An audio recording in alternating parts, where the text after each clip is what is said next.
adat istiadat supaya budaya terus terpelihara. Dulur kita masih bersama Kompak RRI Pangda di Sriwijaya Sore. Ayo dulur tetaplah dijaga silaturahmi kita di RRI. Ayo dulur hati riang gembira ngobrol di sini barenglah olah.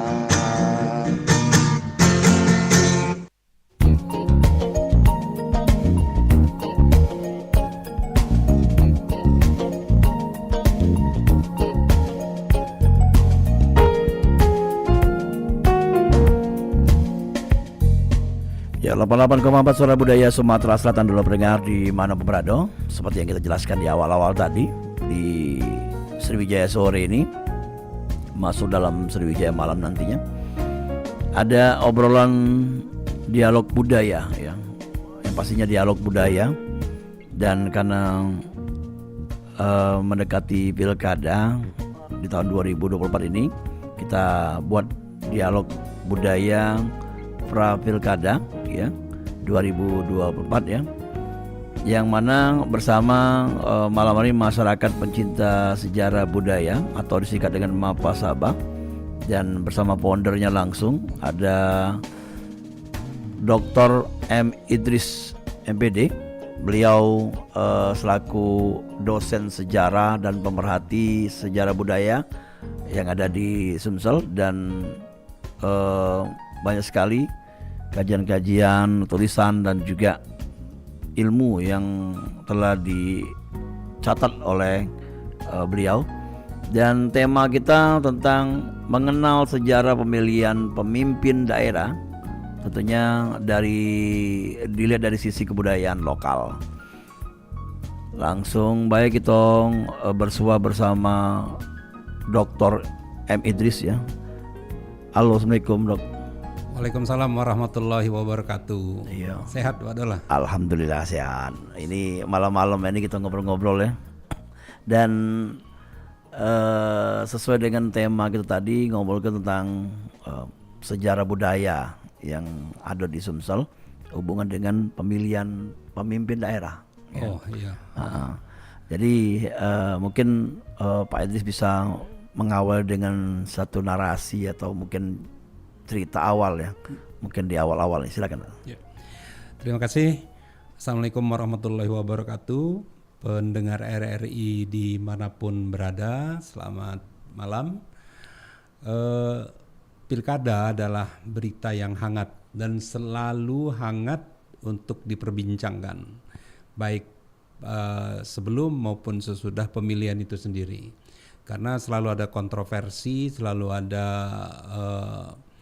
hal-hal yang berkaitan dengan pilkada untuk menarik untuk dibahas ulang walaupun sudah lewat. Termasuk beberapa kasus yang terjadi di negara kita akhir-akhir ini. Kejadiannya sudah beberapa tahun yang lalu, tapi sekarang baru diangkat ke permukaan.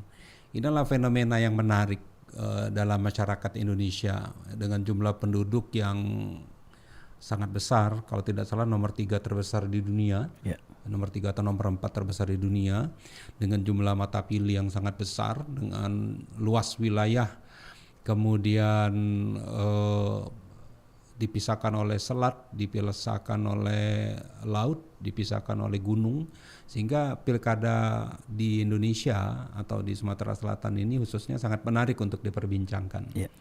Sebenarnya pemilihan kepala daerah ini kalau dirunut ke belakang, ketika tradisi itu mengakar, akarnya cukup kuat. Bagaimana ketika dulu kampung-kampung atau dusun-dusun atau puak-puak itu dibangun dengan kesepakatan penduduk, mulai dari jumlah yang bisa tinggal dalam satu kampung, apabila lebih nanti bisa pindah buat kampung baru. Kemudian kampung yang jauh disebut dengan talang atau dusun. Nah, masing-masing itu membutuhkan figur pemimpin. Nah, figur pemimpin yang bagaimana yang yang dikehendaki oleh rakyat adalah figur pemimpin yang mampu menyuarakan hati, menyuarakan kepentingan, menyuarakan pendapat daripada warga masyarakatnya. Dalam tradisi lokal Sumatera Selatan, ketika masa pra-Hindu-Buddha atau awal-awal masa Hindu-Buddha atau ke masa sekarang pun, di mana kampung-kampung itu dipimpin oleh tetua kampung. Kalau dalam tahun 60-an, tahun 50, tahun 60-an sampai 70-an ada Pak Pung. Ya. Pak Pung itu kepala kampung. Kepala kampung. Kalau kita dulu menyebut orang yang lebih tua, orang yang dituakan atau bapaknya nenek atau yang lebih tua lagi, kita nyebutnya dengan datuk. Oh iya, Datuk. Nah, tradisi itu masih dipakai di daerah seberang Ulu Palembang, di mana mereka masih menyebut datuk untuk orang-orang yang tua-tua.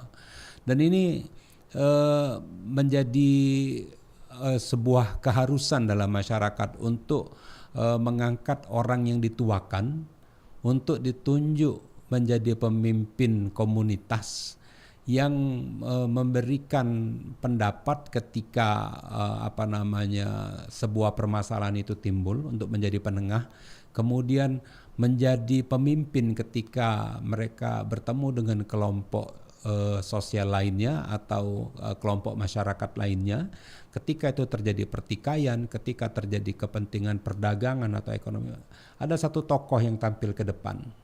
Nah, tokoh inilah yang menjadi datuknya mereka. Kalau kita menyebutnya pedatuan. Pedatuan itu tempatnya datuk. Di awal-awalnya Sriwijaya terkenal pedatuan juga tuh. Iya. Jadi tempat tinggalnya datuk itu pedatuan. Nah, kemudian mereka sangat menghormati datuk itu. Yeah. Nah, kapan peran datuk itu berakhir?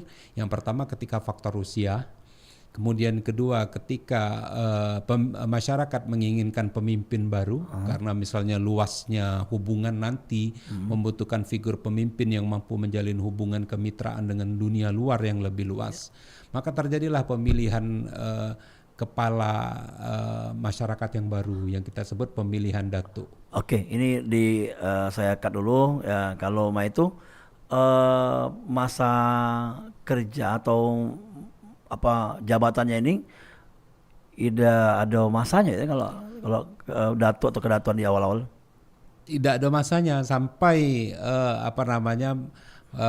faktor usia atau kedua faktor hubungan yang membutuhkan kemitraan lebih luas. Biasanya mereka mengangkat pemilihan datuk baru. Ya, ini datuk kan wilayah perkampungan atau kawasan ya. Ya. Bukan bentuknya raja atau kesultanan ya. Belum pada masa itu. Belum. Nah, terus seumpamanya di satu wilayah kawasan itu ada lebih dari satu orang yang dituakan. Itu kemungkinan ada yang lebih dari satu gitu.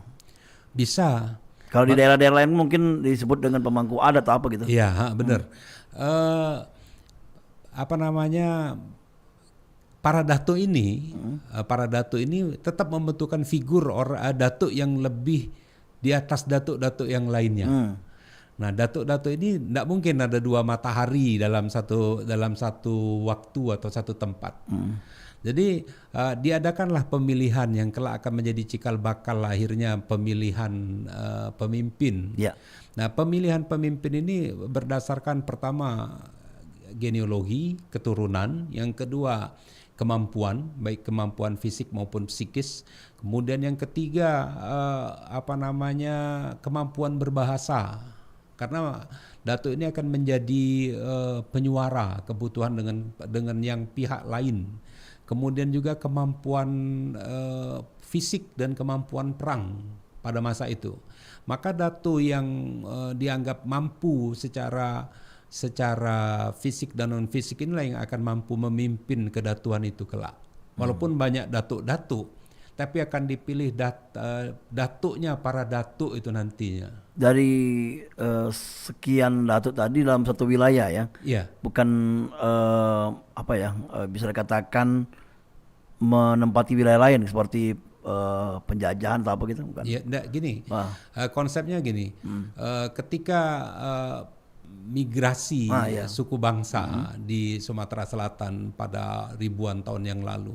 Mereka kan membentuk kampung-kampung atau puak-puak atau kesatuan sosial budaya. Ya. Dan mereka menyebar di sepanjang sungai, membentuk kampung-kampung. Jadi setiap alur sungai itu ada pemimpinnya, yang diangkat. Dan masing-masing puak itu juga mengangkat pemimpin. Maka dalam satu prasasti Sriwijaya ada para datu. Itu menunjukkan bahwa banyak datu dalam masa kedatuan Sriwijaya. Kita tidak ngomong bahwa Sriwijaya itu kerajaan, tapi sebuah persekutuan kedatuan. Karena tidak ada dalam prasasti Sriwijaya itu ngomong kerajaan Sriwijaya, tidak ada, tapi ngomongnya kedatuan Sriwijaya. Dan ini luas kalau namanya kedatuan tadi Ya, bilang betul. kedatuan. Nah itu yang bagaimana pemilihannya pada masa itu? Apa seperti sekarang ini? Jadi pemilihan kedatuan pada masa Sriwijaya itu pertama, faktor keturunan juga masih tetap memegang peran penting. Kedua, faktor agama. Jadi faktor agama. Yang ketiga juga faktor kekuatan, kemampuan untuk memobilisasi masyarakat, kemampuan memobilisasi ekonomi, kemampuan memobilisasi militer, kemampuan memobilisasi faktor-faktor lainnya, misalnya penduduk untuk dijadikan sumber daya perang nantinya. Nah, jadi tidak ada prasasti yang menggambarkan jelas bagaimana sebuah pemilihan politik di Sriwijaya, belum ada terbaca. Jadi Sriwijaya itu hanya dalam beberapa prasasti menyatakan adanya para datu. Gitu. Jadi awalnya memang Sriwijaya itu dibangun dengan persekutuan atau perserikatan para datu yang memiliki kepentingan ekonomi yang sama, kepentingan sosial yang sama, kepentingan politik yang sama untuk spread kekuasaan keluar. Oke. Selamanya berjalannya waktu, setelah adanya mungkin keinginan tadi kata atau kebijakan atau apapun, itu ada pergeseran atau gesekan-gesekan enggak, Pak? Pasti ada dalam satu prasasti Sriwijaya di Batu Raja. Jadi ketika ada mobile persenjataan, mobile tentara, mobile penduduk dari Minanga ke Palembang, ke Sriwijaya waktu belum ada Palembang, Sriwijaya pada waktu itu terjadi pemberontakan Datu. Jadi kita dari cerita itu bisa menggambarkan bahwa telah terjadi perselisihan para datu yang tinggal di tempat yang sama. Dan kemudian Sriwijaya menghukum datu yang memberontak tersebut akan terkena kutukan, katanya akan dihukum dirinya dan keluarganya serta pengikutnya yang tidak setia pada Datuk Sriwijaya. Nah, itu ada prasastinya, namanya Prasasti Batu Raja. Itu ditemukan di daerah sekitaran Batu Raja, sekitar Lengkayap Lengkiti kalau tidak salah, sekitar situ pada tahun 90-an. Dan itu prasasti itu mengikat akhirnya mengikat kembali untuk kebersamaan tadi. Kebersamaan tadi. Karena gini, konsepnya itu Sriwijaya itu adalah kebutuhan para datuk untuk melakukan perdagangan internasional. Tapi ketika perdagangan tersebut keluar dari Selat Bangka menghadapi tantangan bajak laut, perampokan, perang, kemudian upeti yang besar, maka para datuk-datuk di Sungai Musi, daerah pedalaman Sungai Musi itu mengikat perjanjian. Ayo kita ikat persekutuan ini dengan membuat satu pusat kedatuan. Jadi datuk-datuk yang banyak itu dibuat ada sebuah pusat kedatuan yang independen, yang terpisah dari masing-masing datuk. Dan itu pada abad keberapa tuh? Itu abad ke-7. Masa jayanya Sriwijaya itu. Awal-awal masa Sriwijaya. Dan ini yang menjadi dasar ketika Simbur Cahaya itu dikodifikasi oleh Ratu Sinuhun, bahwa para pesira-pesira nanti itu memiliki kewajiban untuk melapor, kewajiban untuk memberitahukan kepada datuk di batangharinya. Ya. Nah, jadi sepanjang sungai, misalnya sepanjang sungai Komering atau sepanjang sungai Ogan, sepanjang sungai Lematang atau sepanjang sungai Musi, itu ada, kalau kita ngomong nih kepala becong Ya. datuknya Yang menjaga perkampungan di wilayah kawasannya. yang memegang mandat politik untuk budaya, sosial, ekonomi sepanjang Batanghari tersebut. Oke. Dan ini sampai masa kolonial Belanda, awal masa kolonial Belanda ini masih dipakai sebelum berubah dari pemerintahan pribumi menjadi sistem pemerintahan kolonial. Oke. Sriwijaya, dan kita tarik kembali untuk Palembang, Ya, sekarang. oke. Kerajaan Palembang Darussalam. Mungkin bisa dirunut juga gitu ke Oke, sana. Palembang itu secara historis itu didirikan oleh orang-orang uluan, oleh para datuk-datuk yang bersekutu, yang berserikat untuk mendirikan sebuah pusat kedatuan yang independen, yang tidak berada di dalam kedatuan itu tadi, yang Itu masing-masing berdiri. masih tadi. adanya Sriwijaya atau setelah Masa runtuh ya? Sriwijaya, Ya. masa Sriwijaya, yang kelak ketika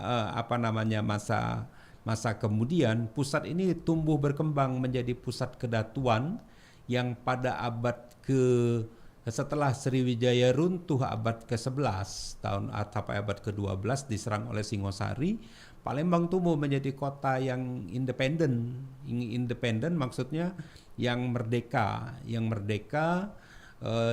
tapi tetap dalam pengaruh Jawa, tapi Sriwijaya sudah tidak ada Oke. karena sudah pindah ke utara, ke Tapi Jambi. tetap dengan kekuasaan kerajaan ya? Kedatuan. ya. Kedatuan.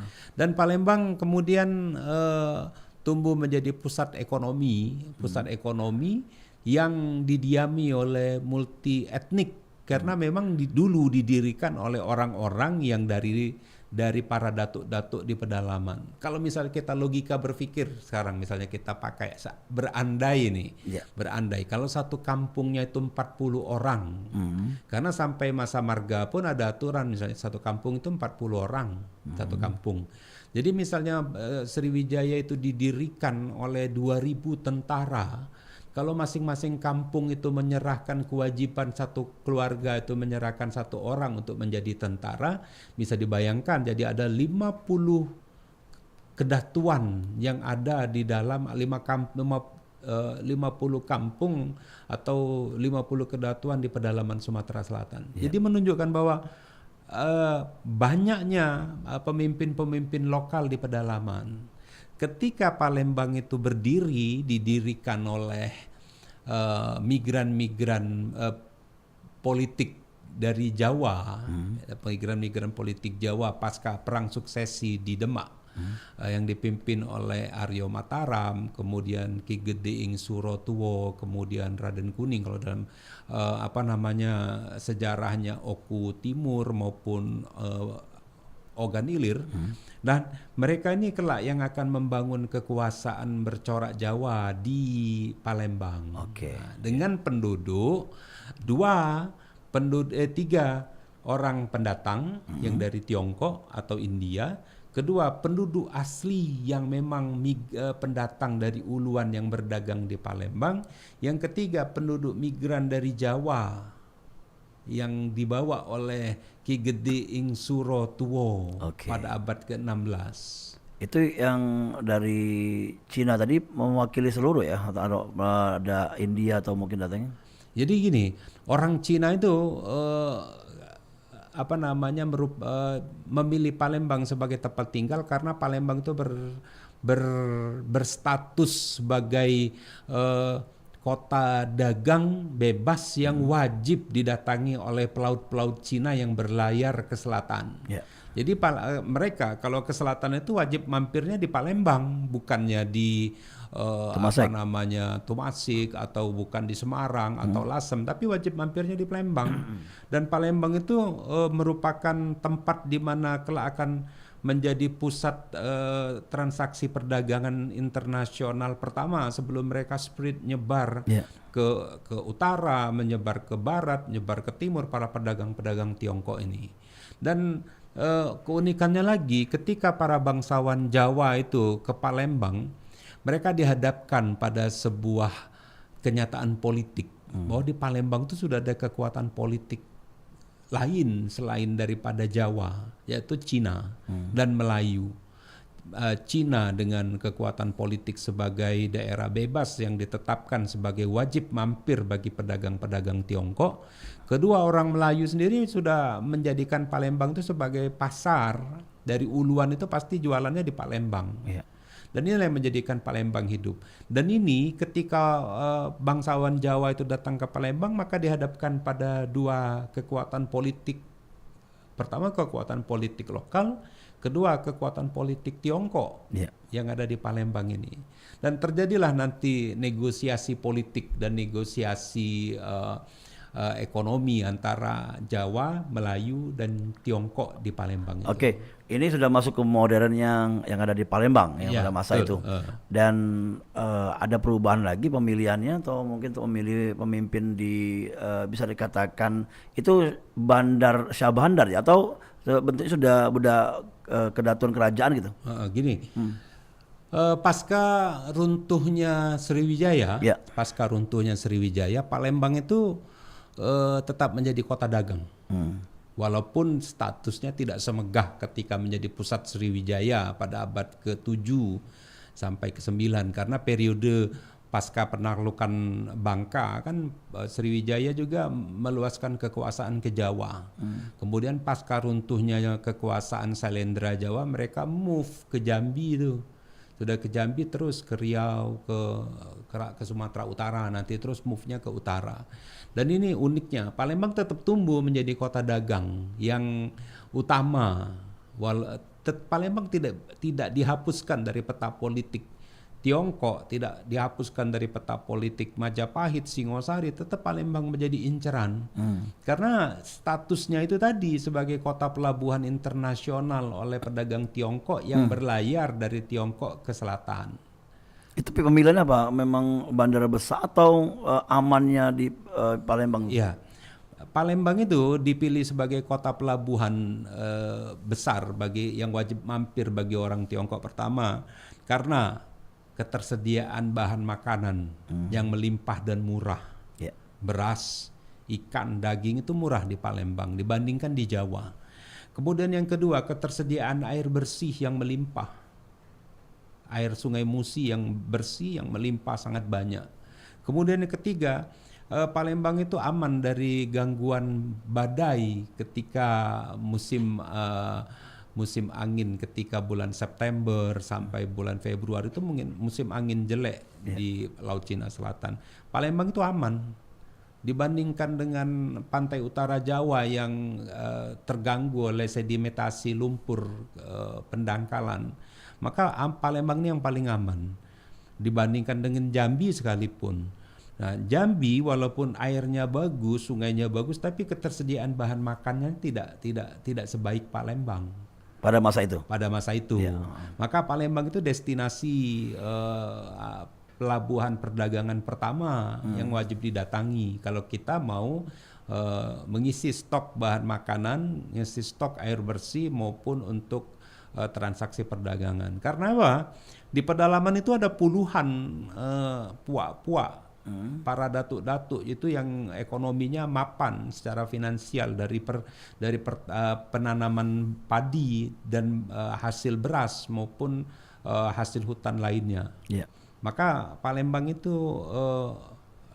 menguntungkan untuk ditinggali maupun didatangi untuk berdagang. Oke. Jadi kalau sudah menguntungkan pasti banyak yang melirik dan juga banyak ingin berkuasa ya. Masuk, ya. Ini kembali kita ke tema kita karena pada sekarang ini kan ada hubungan dengan pilkada, apalagi Palembang senternya center atau sentranya ya, atau pusatnya untuk pemerintahan. Dan sudah sejak dulu ternyata ya, apa dikatakan Pak Idris tadi bahwa memang menggiurkan untuk orang-orang luar datang, begitu juga bisa jadi orang-orang yang ingin menjadi pemimpin di Iya, Palembang betul. sendiri. Nah, untuk pada masa itu dulu menentukan pemimpin gimana? Atau ada pemilihan juga? Eh, Palembang tipikalnya beda dengan Jawa. Kalau Jawa itu Hindunya sangat kuat. Kalau Palembang itu Buddha secara historisnya. Buddha itu lebih apa namanya, lebih humanis. Kemudian Buddha juga tidak mengenal kasta. Kalau di Jawa itu pada masa Hindu sangat kental Brahmana, Ksatria, Waisak dan Sudra. Kalau Waisak itu jangan mimpi bisa jadi pejabat. Pejabat tetap ya Ksatria dan Brahmana. Di Palembang itu kan tidak ada kasta masyarakatnya karena Jadi Buddha. siapapun bisa. Bisa. Ya. Walaupun di beberapa titik ada komunitas Hindu di Palembang seperti di Bumiayu, kemudian di pedalaman lainnya ada komunitas Hindu. Tapi tidak sebanyak komunitas Buddha. Karena egaliternya Buddha itu yang menarik bagi para datuk-datuk untuk masuk ke dalam agama baru, mentransformasikan agama leluhur animisme, dinamisme ke agama baru yaitu Buddha. Dan Buddha itu yang tidak mengenal kasta, kemudian semua orang bisa menjadi pemimpin. Ya. Yang menarik itu, maka pola egaliternya Buddha ini kelak akan terus dipakai pada periode-periode walaupun Islam sudah mengakar dalam budaya Sumatera Selatan menggantikan Buddha tadi. Ya. Sebagai contoh, dalam tradisi uluan di Sumatera Selatan, bahwa orang untuk menjadi pesirah ini sejak zaman pra-kesultanan ya, pra-kesultanan. Sebelum Sultanan ya. Sebelum kesultanan. Karena ria atau kriya atau krio Iya. itu masa Hindu disebut ria. Ria. Ya, itu ada catatan dalam satu prasasti di Lahat menyebutkan tentang pendirian pembagian tanah atau pembuatan sebuah saluran air batas-batas sebuah permukiman dipimpin oleh ria yang kita sebut dengan kriya atau krio dalam bahasa Palembang. Ya. Dan ini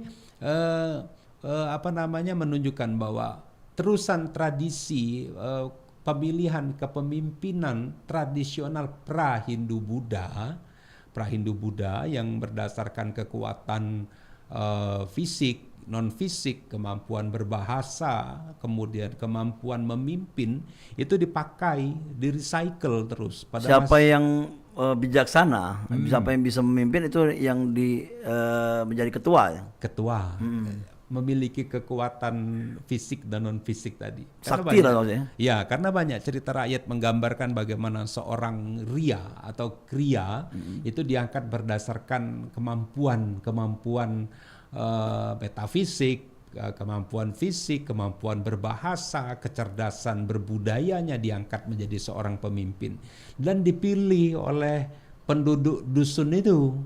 Dan itu terus berkembang sampai masa kesultanan karena logikanya para pemimpin-pemimpin Jawa yang datang ke Palembang pada abad ke-16 itu hidup masih dalam pola pikir Jawa. Dan mereka tidak mengenal atau kurang mengenal dengan baik budaya di daerah pedalaman. Maka mereka menerapkan budaya Jawa itu di Palembang. Tapi di daerah pedalaman, daerah uluan mereka membebaskan. Dan sesuai dengan agama yang dianut pada waktu itu Islam, bahwa kita tuh bersaudara. Islam itu bersaudara, sesama muslim adalah bersaudara. Ikatan agama inilah yang menguatkan, mengekalkan hubungan iliran dan uluan, di mana pemimpin di daerah uluan itu dibebaskan pemilihannya sesuai dengan keinginan masyarakatnya. Oke. Akan tetapi setelah pemilihan mereka melaporkan kepada Raja Palembang untuk disahkan, kemudian untuk diberikan atribut, dan mereka diberikan kepercayaan untuk mengenakan atribut yang diberikan oleh sultan tersebut. Oke, jadi pemilihan dibebaskan, terus caranya juga dibebaskan, dan kebanyakan yang ada di Sumsel ini wilayahnya atau ex-nya Sriwijaya tadi atau masuk di Palembang itu apa yang dilakukan untuk pemilihan? Atau tadi memilih orang-orang yang hebat tadi? Jadi ada beberapa catatan dalam pemilihan. Saya juga membawa beberapa transkrip pemilihan tahun 30-an. Di mana untuk pemilihan masing-masing dusun bisa menunjuk atau memilih salah seorang wakilnya. Misalnya satu kepasirahan itu terdiri dari 5 dusun. Masing-masing dusun ini mengajukan calon, kemudian memberikan simbol. Misalnya gini, saya maju sebagai calon pasirah dengan dukungan dari warga dusun saya. Nah, kan zaman dulu baca tulis belum familiar, maka saya menggunakan simbol misalnya pohon kelapa. Kemudian dibuatlah gambar pohon kelapa atau pohon kelapa itu sendiri ditaruh di tengah lapangan. Orang yang ingin memilih saya itu berdiri di belakang gambar atau di belakang pohon kelapa. Kemudian ada kontestan lain yang ikut dalam pemilihan. Dia memilih gambar misalnya pohon pisang, maka ada gambar pohon pisang. Yang memilih pohon pisang berada di belakang pohon pisang. Dan ini sangat jelas. Jadi secara langsung jadi. Secara langsung. Jadi kalau massa atau tuh banyak-banyakan massa terlihat ya. Terlihat. Kalau terjadi keributan atau mungkin kedekatan memilih itu. Ya gini, otomatis ada pihak yang menang, ada pihak yang kalah. Jadi dari orang yang berbaris di lapangan sudah kita bisa tahu siapa musuh kita, siapa pendukung kita. Dan itu tidak ada keributan. Pasti ada keributan. Keributan itu pasti ada. Konflik itu pasti ada. Tapi dalam undang-undang yang dibuat dari masa Ratu Sinuhun, kemudian diteruskan oleh masa Kesultanan, diteruskan lagi pada masa kolonial dan masa Orde Lama nanti sampai Orde Baru tahun 80-an, simbol cahaya itu masih dipakai. Oh, itu yang mengikat ya? Mengikat. Iya. Jadi ada aturan di Uluan. Kalau di daerah Iliran itu aturan Islam, di daerah Uluan itu adalah simbol cahaya sebagai buku undang-undang yang mengatur. Termasuk denda atau hukuman bagi orang-orang yang merusak namanya kebersamaan atau bisa dikatakan sekarang demokrasi lah ya. Ya, betul. Jadi konflik yang mulai dari konflik individu, orang per orang, orang per kelompok, orang dengan masyarakat atau masyarakat dengan masyarakat itu diatur dalam Undang-Undang Simbol Cahaya. Konflik itu dapat diatasi dengan sebuah tradisi untuk mengikat kembali persaudaraan, meredam konflik, kemudian menyelesaikan konflik dengan sebuah tradisi yang disebut dengan tepung tawar. Tepung tawar itu bisa denda uang, ada denda sapi, tergantung kasusnya nanti. Kemudian denda beras, kemudian denda gula, kemudian denda yang berhubungan dengan bahan makanan untuk persedekahan. Dan biasanya konflik-konflik itu diselesaikan oleh pemimpin lokal di daerah tersebut dengan tradisi tepung tawar tersebut. Jadi konflik itu tidak pernah sampai sekarang, sampai kepolisian, sampai konflik yang meluas sampai konflik etnik, konflik sampai mungkin orang-orang kerajaan pada masa itu mungkin tidak ikut campur lah ya. Iya. Jadi cukup ketika kasus itu dapat diselesaikan sampai di desa dengan tepung tawar tadi, maka kasus itu dianggap selesai. Apabila memang meruncing sampai tingkat tinggi, barulah dibawa oleh pemimpin Batanghari tersebut konflik itu ke Kesultanan untuk mohon petunjuk dari Sultan terhadap kasus yang dihadapi. Dan ketika masa kolonial kan Kesultanan itu dihapuskan pada tahun 1825. 1825, kemudian ada catatan kolonial Belanda 1834 yang ngomong bahwa Kesultanan itu tidak ada pengaruhnya di pedalaman dan hanya sebagai simbol saja tahun 1830-an.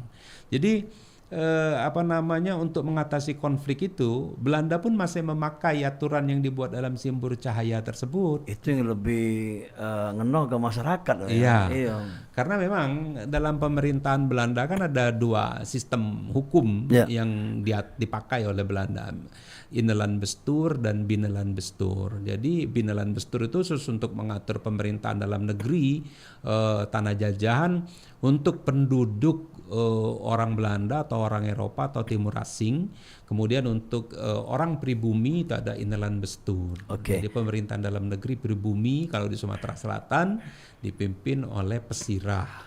Sejak kapan pemilihan pemimpin daerah dengan cara langsung tadi dan berakhirnya kapan? Ya, pemilihan itu secara langsung ya kalau menurut Undang-Undang Simburca itu sudah disebutkan tentang pemilihan sistem pemerintahan marga. Jadi Simburca itu ditulis abad ke-17. Jadi sebelum abad 17 pun sudah ada pemilihan langsung yang dilakukan oleh warga marga tadi, warga marga. Marga itu dipimpin oleh pasirah itu para sirah itu kepala. Jadi para pemimpin kepala-kepala di dusun tersebut. Dan itu Ratu Sinuhun pun hanya mengumpulkan hukum-hukum yang berlaku di Uluan yang masih relevan di masa itu abad ke-17 dan masih sesuai dengan syariat Islam. Maka dipakai hukum mencampur itu. Ya. Jadi kecerdasan si Ratu Sinuhun itu sendiri adalah kemampuan untuk mengumpulkan para pakar hukum pada waktu itu ya, kemudian praktisi hukum, kemudian juru tulis untuk membuat sebuah kitab undang-undang yang masih relevan sampai sekarang sebenarnya. Karena undang-undang itu hidup dalam budaya masyarakat, Kearifan lokal. Dan sampai undang-undang itu berakhir ketika sistem marga itu dihapuskan, digantikan dengan sistem pemerintahan desa. Oke. Tahun 80-an. Sudah modern ya. Iya. Ya, dan itu pada masa kolonial, pesirah atau bentuknya atau masih ada pemilihan atau gitu? Pemilihan ya tetap kan ada Innelandbestuur dan Binnenlandbestuur. Belanda tidak campur tangan tuh. Belanda tidak campur tangan, membebaskan. Cuma di atas pemerintahan marga tadi ada pemerintahan Belanda, di mana para pemimpin marga itu wajib patuh, tunduk, taat pada aturan yang dibuat oleh pemerintah kolonial Belanda. Tapi untuk mengatur internal wilayahnya, penduduknya, ekonomi mereka dibebaskan oleh Belanda. Hanya mengumpulkan pajak jalan, pajak penjualan, pajak pungutan dan lain-lain, pajak beban kerja dan lain-lain. Ya. Oke, kembali ke modern kemerdekaan sekarang ya. Ya. Nah itu bisa diceritakan mungkin Pak Idris untuk sejarah sendiri dan juga bagaimana Indonesia memulai dengan demokrasinya pada saat itu. Ya, Indonesia merdeka tahun 1945 pada bulan Agustus, tanggal 17 Agustus. Kemerdekaan Indonesia itu sebuah perjuangan fisik dan non fisik. Ya. Di mana ada kolaborasi kelompok tua dan kelompok muda, anak-anak muda. Kalau sekarang mahasiswa, pejuang-pejuang muda yang lebih sangat bersemangat, kemudian mampu membaca perubahan zaman dengan cepat, kemudian juga dengan semangat yang menggelora, mendesak golongan tua pada waktu itu Soekarno dan Hatta, yuk kita proklamasikan kemerdekaan kita sekarang. Kalau tidak kapan lagi? Nanti Jepang sudah nyerah, Inggris dengan Belanda itu sudah nunggu di luar sana. Kalau kita tidak memerdekakan sekarang, kita tidak akan bisa merdeka dan akan diduduki lagi oleh Belanda membonceng nikah.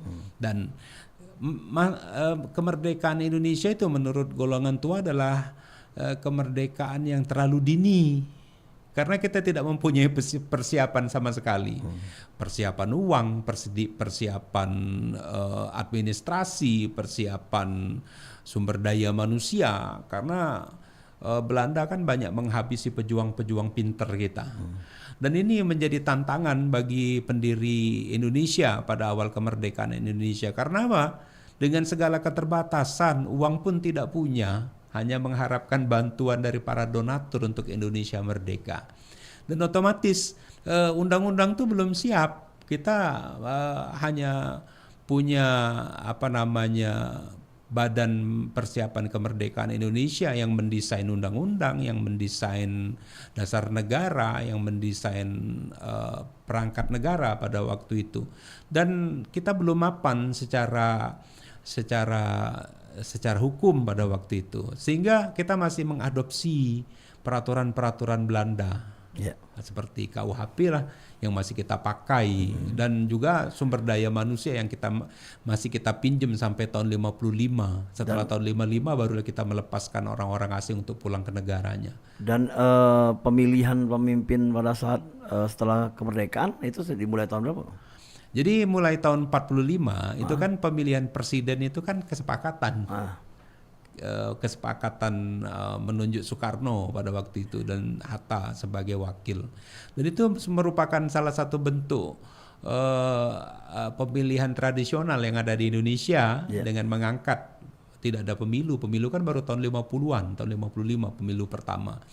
Dengan ini menunjukkan bahwa pada peralihan awal Indonesia merdeka kita masih mencari bentuk. Bagaimana bentuk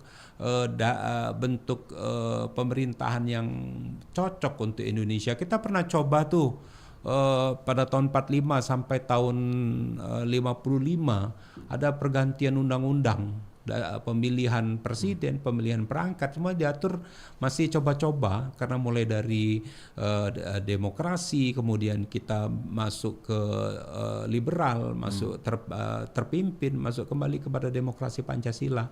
Hal ini menggambarkan bahwa dinamika politik Indonesia, dinamika pemilihan kepala negara di Indonesia itu sangat dinamis, sesuai dengan kondisi masyarakat, berkembang sampai sekarang pun masih berkembang. Kemarin ada perubahan yang baru dibuat batasan umur. Itu menunjukkan bahwa undang-undang kita tentang pilkada itu masih tetap hidup mengikuti dinamika masyarakat. Dan masyarakat sendiri berkembang juga atau seperti masanya malah mundur ya kalau melihat kita jengok seringnya ribut gitu. Ya, jadi gini, masyarakat kan kalau kita ngelihat masyarakat Indonesia kan ada beragam tipe. Kita bukan satu tipe monokultur atau satu kelompok budaya yang sama. Masing-masing budaya memiliki tingkatan usia, memiliki pemahaman yang berbeda, kemudian memiliki dinamika yang berbeda. Sebenarnya inilah uniknya Indonesia.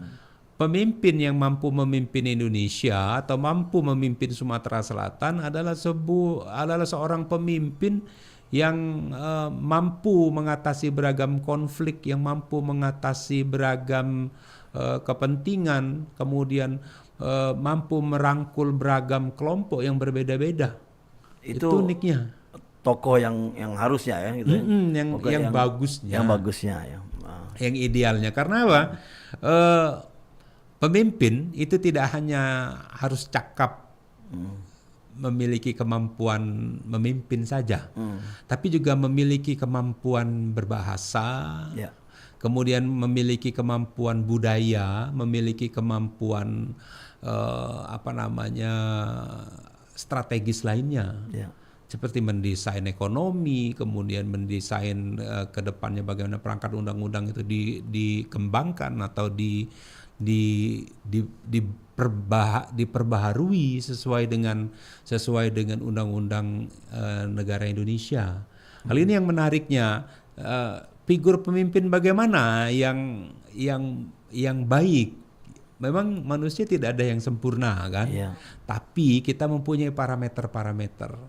Kalau misalnya agama, parameternya seperti ini. Kalau Indonesia, parameternya Indonesia Republik Indonesia punya standarnya seperti ini, dan parameter masih pemimpinnya. tidak keluar dari kearifan lokal tadi. Iya. Ya. Oke, sebenarnya di penghujung program nanti kita ngobrol-ngobrol lagi nih Pak Idris ya.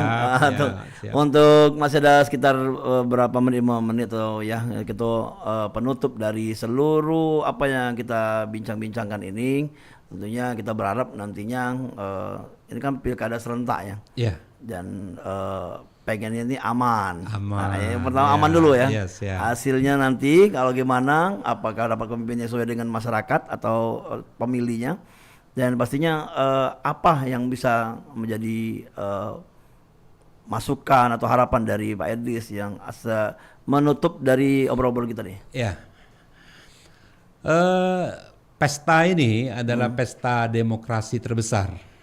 Jadi selayaknya kita buat pesta demokrasi ini menjadi sebuah pesta yang menyenangkan, sebuah pesta yang mampu menampung aspirasi kita, kemudian mampu menyampaikan keinginan kita.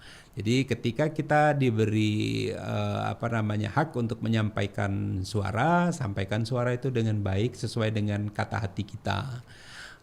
Karena apa? Jangan sampai menyesalnya itu 5 tahun ke depan.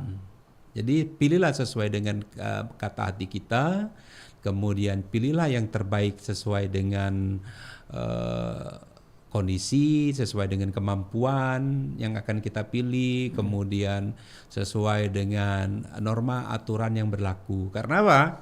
Apabila kita memilih dengan bijak atau bijaksana, kita akan mendapat pilihan juga yang baik. Maka pilihlah sesuai dengan kata hati, sesuai dengan kriteria yang telah kita tetapkan. Insya Allah ketika kita memilih yang terbaik, Tuhan akan memberikan yang terbaik untuk kita semuanya. Ya. Agar kita tidak menyesal 5 tahun ke depan. Satu lagi, tidak boleh memaksakan kehendak. Tidak boleh memaksakan kehendak.